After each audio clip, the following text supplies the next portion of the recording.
welcome back to my channel. My name is Allison. I am 37 and I live on the Upper West Side in Manhattan. I made a video a few weeks ago to anyone in New York City who thinks the dating scene here is dismal, and I offered my tips for dating better. If you saw that, I hope you liked it. I hope it benefited you in some way. And I hope it helped get you out of a rut. If you tried any of those tips out, let me know in the comments. But today, I wanted to talk to you about how to get the most out of your experience on dating apps. What are my qualifications, you may ask? Am I a relationship scientist, a relationship therapist? No. I have been on and off the apps since 2009, when it was basically just OkCupid and Plenty of Fish and Match.com. And Craigslist, of course. OkCupid was the only one I was on because Match.com was really expensive.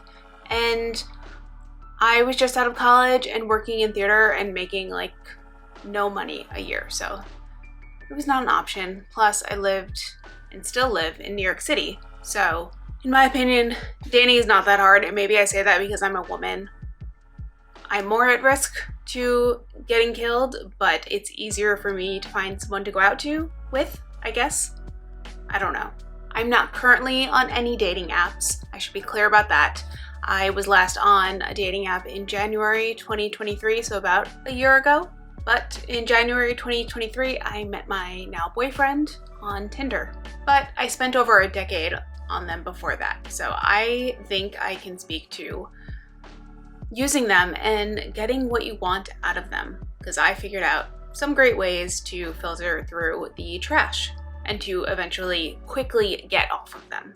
In fact, I've also managed to have 3 relationships with people that I've met on apps. So I know a lot of people say that men are not on these apps to find relationships, but sometimes they are. It really just depends. And I'm going to tell you what worked, at least for me, as a straight woman.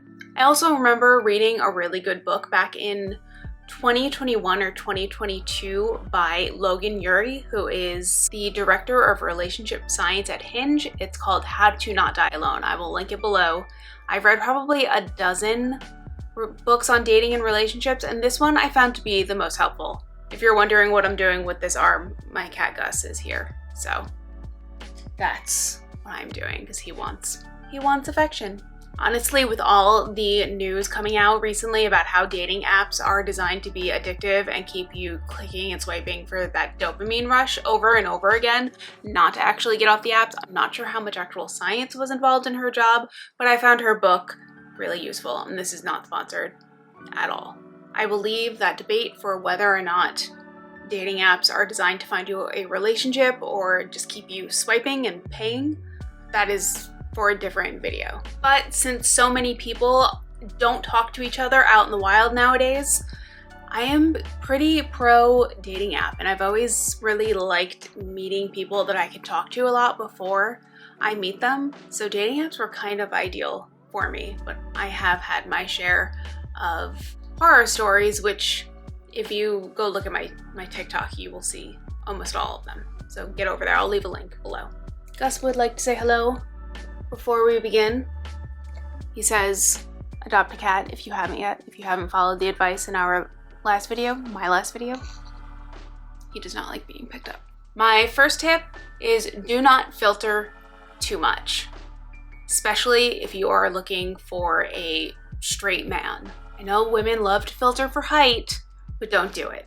And here's why. I paid for Hinge once back in 2021, I think it was, and I was able to filter out everyone who didn't say that they did not drink, because I was done with dating alcoholics. Again, there are so many of them, especially millennials living in New York City.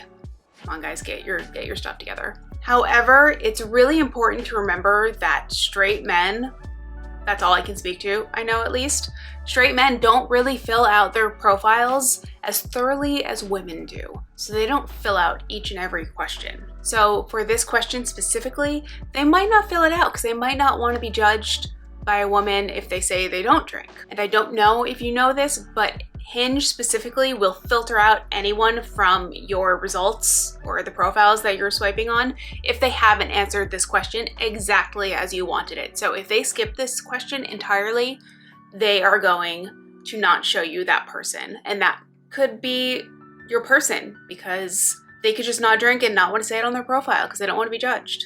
The same goes for height. Ladies, stop doing this. There's no difference between 5'11" and 6 foot.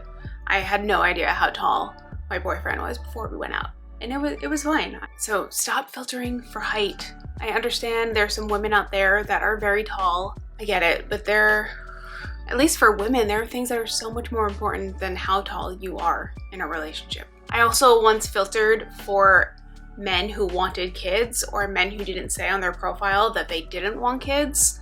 And again, men just don't fill out their profiles that often. They don't take dating apps that seriously. So men are also just not thinking about whether or not they want kids. So they might not even think about filling this out yet because it's just not even top of their mind, which is insane because I came across so many profiles when I was on Hinge and Tinder and Bumble of men in their mid-30s, mid-40s, early 40s being like, I don't know, I maybe want kids someday. And I'm just like, when is someday? How old do you want to be raising children? Do you never want to retire? And I know we all think we can never retire anyway.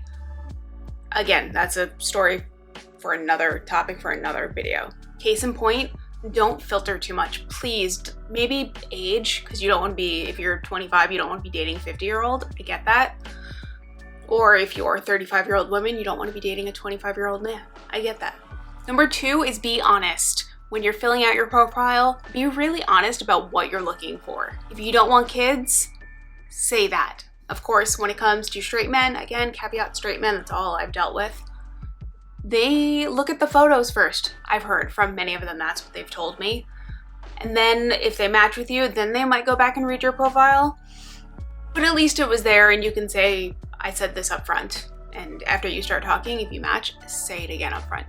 But also, even if you say it 3 times on your profile and you say it again the first time you FaceTime and then again when you meet in person that you don't want kids, they still might not believe you because we're women. We don't know ourselves until a man tells us what we want, right? Number 3 has to do with your profile photos. When you're picking out the photos to put on your profile, make sure most of them are solo shots. I know a lot of very young millennials or Gen Z people, at least from the videos that I've watched on YouTube while bored, like to post like group photos of themselves, but like how is your potential match supposed to be able to tell which one you are? Because a lot of people just look exactly the same nowadays. I've never loved having to guess who a guy was and if he posts a lot of group photos, and I'm pretty sure that since men are supposedly visual creatures, they won't enjoy that either. It also might be an automatic left swipe, so do you really want to take that risk? And this is really more of a tip for people or ladies in our 30s, but don't put photos of yourself partying and drinking on your profile unless that's all you do, in which case I guess you can do that because you should let the person you're going to go out with know that that is your entire personality. Ladies in your 30s, come on, we're not 25. We have better things to do with our time. We read books, we go to museums, we cook with our friends. Partying photos on dating profiles are so 2015, at least in my opinion.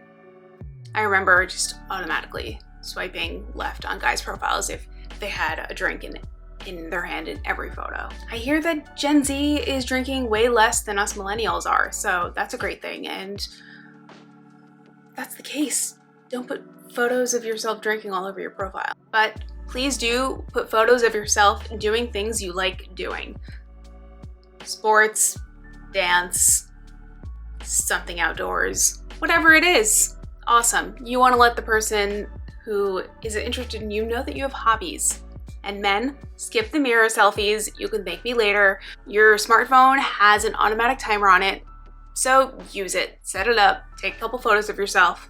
It's okay. It's okay. We won't judge you, at least not any more than we would for a, you holding your cell phone in the bathroom mirror.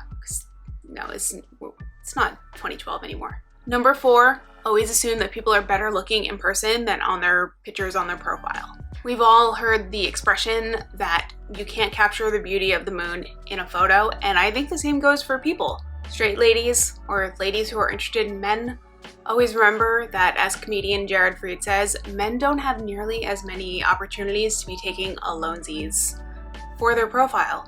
Hence the fish holding photo that we see so often. Men, stop doing that. It's just, stop. I know you don't have any other photos, but again, like I said, your smartphone has a self-timer. Use it. I digress. Like I said, men are usually always more attractive in person than on their profile photos. And yeah, I think the same goes for women sometimes.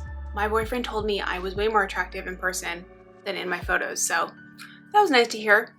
Always assume that people are going to be better looking in person. Unless, of course, you're getting catfished, but that's another scenario entirely. Tip number 5 is get off the app as soon as possible and meet in person.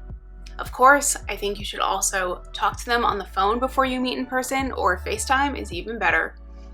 But get off the app immediately and don't text endlessly either. Getting on the phone with somebody beforehand or FaceTiming ensures that you're not getting catfished, ladies, I guess, and gentlemen. And it will tell you if you have more chemistry with this person or any chemistry with this person, which is great to know. You don't even have to leave your couch and your cat and go on the date.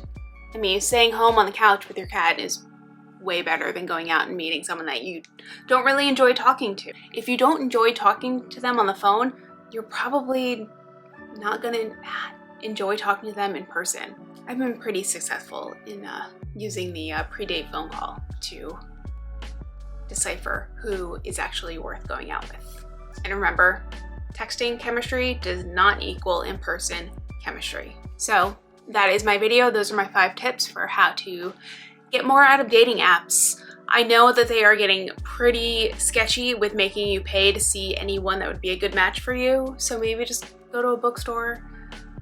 If the apps aren't working for you, or pay for them for 6 weeks, see what happens. Get off the apps as soon as possible with the people that you're interested in. I'm talking a lot with my hands, but this makes me really frustrated when people never get off the apps.